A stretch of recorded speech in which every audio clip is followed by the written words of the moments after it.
YouTube. Upload that video. Roger. This is my new weapon, a massive slingshot by the name of Kabuto. Behold its awesome power! Special attack, Firebird Storm!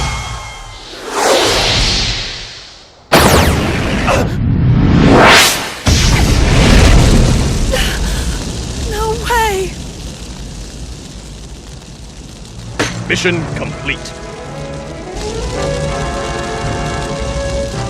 Oh, now they've done it! Those idiots! You can't fire on a government flag! That's crazy! Oh, those pirates just declared war against the Anabolic community.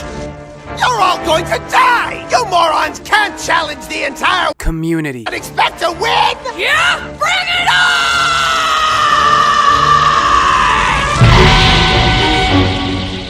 Hello everybody, Not Dead Yet here, and today I'm responding to Saurya Basnet, who made a response to my video criticizing the entire Anabolic community, and I am very glad that he did. I believe that in his video, he actually ends up proving me right and showcasing a lot of the points that I was trying to make in my original video, so I am really excited to break this down and kind of delve a little bit deeper into the opinions and ideas that I wanted to express in my first video. So without further ado, let's get into that. But before we get started, I'd like to address the question of who was I thinking of when I made that video, and the answer is no one in particular. I painted with incredibly broad strokes because I wanted to more criticize ideas and mentalities that I saw in the community that I did not like, as opposed to just specific people in general. The only reason why I used Saurya and Ethan as examples was because they are the most popular, and given the timing of certain videos in regards to Ethan, as well as the reputation that Saurya has for putting out recipe reviews, I kind of followed that formula that I laid out to a T.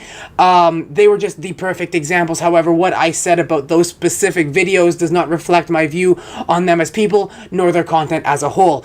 My entire video, a lot of people came to me and was like, oh, well, this X person doesn't do this, or I like this person for X reason. That is fine. When it comes to my advice, here's what I want you to do. Okay, so like I have this big orb here that is my advice, right? You take whatever little bit of that advice applies to you or applies to whoever you think it applies to, and you set it aside, right? You put it here. You take the rest, you point to the trash can over there, you yell, Kobe! And you yeet it into the trash can at the speed of a crashing helicopter because you do not need it.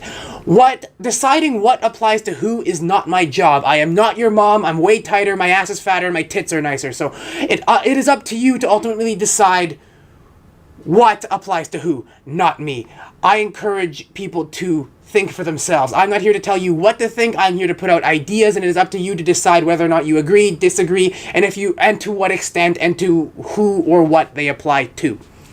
So Saurya spends the vast majority of his response defending his use of recipe reviews, saying things along the lines of, well, I'm just doing what I have to do to grow my channel and keep my channel alive, and I am just giving the people what they want. And I think that is the perfect example of the point that I was trying to illustrate. Everything you said in defense of yourself doing recipe reviews could be said by Remington in defense of his quote-unquote uninspired recipes, especially the part where you said, listen, I standardized my recipe reviews because out of necessity. I tried putting a little bit more effort into editing or the intros and outros, and I realized very quickly that nobody cared. They just came to me and wanted the information in the recipe review, so I cut the fat and focused solely on the information that people came here for. In fact, the speed of my recipe reviews, how quickly I put them out, I believe is what sets me apart from everyone else in an oversaturated market. The exact same thing could be said about Remington James. Listen, I know a lot of people think my recipes are uninspired, but I realized very quickly that people really only cared about recipes, and so I standardized my recipes,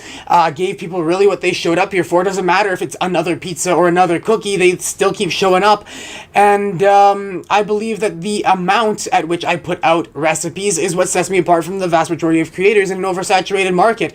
You say that he can afford to put out one recipe every week or one recipe every 2 weeks, but really, what is Remington James known for? That grind, putting out recipes, 2-3 recipes a week. And so, again, everything you have said in defense of yourself could be said about him. I also highly disagree with the idea that Remington can just pivot and start doing other things that aren't recipes. You say that he has a big enough following, and a big enough following of diehard fans, more specifically, to be able to kind of start putting out whatever he really wants, but I don't think that's the case. Because at the end of the day, people followed Remington for his recipes. He got pinned as a recipe channel, and he has tried multiple times to break off from that, but he never really seemed all too successful. You say take a look at views and that the odd vlogs that he puts out generate more views than his recipes, but you have to remember with what Greg said about monthly views, because you say that if you look at the views of his vlog style videos versus the views of his recipes, his vlogs generate more views, but that is an anomaly in his content, and so people maybe piqued interest a little bit, but people get bored really quickly. And so sure, maybe one or two vlogs here and there may generate more views than your average recipe, but the recipes put together may generate more views than just the vlogs on their own. And even if, let's say, the vlogs actually did generate more views than the recipes, you have to remember that the YouTube audience is a very fickle, undecisive thing, and they do not know what they want for the most part. I grew up in the Call of Duty Zombies community, YouTube community, when I was younger, and to anyone who was in that community, they will remember back in like the mid-teens, not 2015, maybe like 2014 through 2016, they will remember, and even around 2018 at the end of Black Ops 3, they will remember when Zombies was dying, and Zombies content creators weren't getting a ton of views, and so they tried to switch over to another game, and then they would get attacked for it. The whole community would pounce on them and be like, "Oh, you're turn on the community. You've betrayed the community. Why are you doing this?" And all the content creators were just like, "Because you guys aren't watching." So sure, maybe his recipes aren't generating as much views as they were initially, but he may face a backlash if he tries to pivot into something else, or people may just simply unsubscribe and stop watching entirely because sure, in the back of their heads they're like, well, he's a recipe guy. If he's not posting recipes anymore, why should I stay subscribed? I think you have a lot more faith in the YouTube audience than I do. I would now like to address the issue of the whole fat thing and people knowing less than they make themselves out to know, because both Ethan and Saurya mentioned that that is not what they do. They do not present themselves as people who are extremely knowledgeable. They're just, oh, I'm just someone doing my thing. But here's the thing.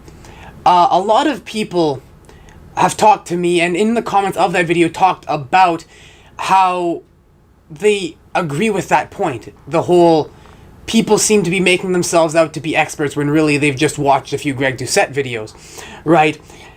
And sure, maybe you aren't doing that, but that is what people are pulling from your content. Maybe it's not even your content. Remember, it's up to you guys to decide what applies to who.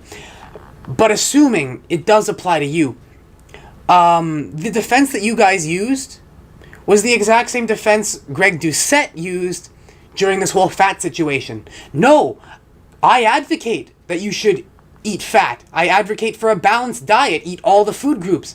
And yet, a lot of people were talking about how Greg Doucette's diet was a diet that was too low in fat. My point with this is, and my point with the Remington James one is, that we often tend to dehumanize the bigger creators. And not even necessarily in a bad way. We see them as so far above us that we no longer see them as human in a sense. They are no longer like us. And the issue that I wanted to bring to light with those points was that these people who are super successful are a lot more like us than we often think that they are. For better and for worse. Saurya, you mentioned that I can't compare you doing standardized recipe reviews to Remington James doing standardized recipes because you guys are in two different ballparks. Remington James is way more successful, and because of that he can do things differently. But I don't think that he is really that different from you or I. And the issue with that is when you start to justify certain behaviors because it's you. Because at the end of the day, that's what your argument boils down to. It's because I'm me in my situation, and Remington James is him in his situation. My situation is justified. You begin to walk the path of Remington James. I said it, I believe, in my first video on the Greg Doucette versus Geoff copy strike situation. The second you say it will never happen to me is the second it starts happening to you. The second you start justifying similar behavior to behavior that you have condemned is the second you start walking down that path, because the voice inside the back of your head that criticizes you turns off, because it's like, well, I'm justified because I am well and good. Now, to both Saurya and Ethan's credit, they say that they don't actually really criticize the uninspiredness of Remington James's recipes all that much. It's more so other things, like the fact that he tends to take inspiration from other YouTubers without giving them credit. And that is a completely fair criticism. He has admitted to doing that in one of his videos. If somebody knows which one it is, let me know and I'll link it. I do not have the time to go through Rem's catalog of videos to find that, but he has admitted to that. So what I propose is switch the conversation from uninspired recipes to he is taking inspiration from other YouTubers without crediting them. And that actively hurts the other YouTubers. And so, because what I want to make people realize is this little anabolic community is a grain of sand in the vast desert that is YouTube. We are an incredibly vocal minority. We are not the majority.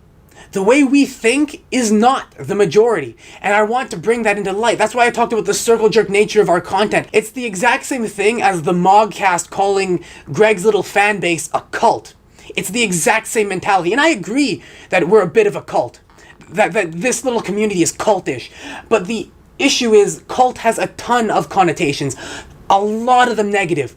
And so when someone says, oh, this is a cult or this is culty, it is very easy for people to latch on to the super negative and ignore it and be like, oh, no, we're nothing like a cult because cults do X, Y, Z. We don't do that. So I try to be a little bit more specific and figure out exactly how I can communicate how people from the outside see us. Because, listen, this is how they see us. It's a circle jerk. It's a bunch of people going back and forth in a big circle, making everyone feel good. And it's great if you're a part of it and you're down for it and you're having a good time, but to anyone outside of it, they look in and go, what the hell are all those people doing? And they're off-put by it. And I want to bring that into light because I care about this community, I care about the creators in this community, and I don't want to see all these creators cap out at, say, 25k subscribers max,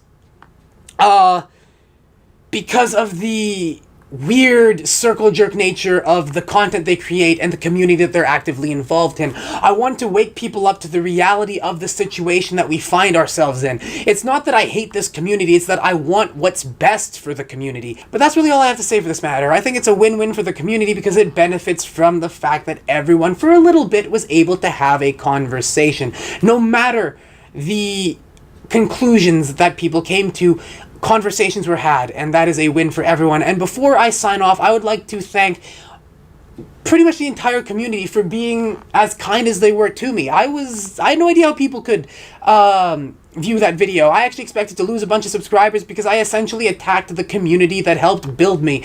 And yet, no, they were incredibly understanding, and even the people who disagreed with me the most were very understanding and willing to listen to my side and just talk things out. It was great. It was genuinely great. Good job on the entire community. Thank you to all YouTubers mentioned. Thank you for especially thank you for Saurya and Ethan for not taking things too personally and for understanding that it was more just an attack on ideas and mentalities as opposed to them specifically.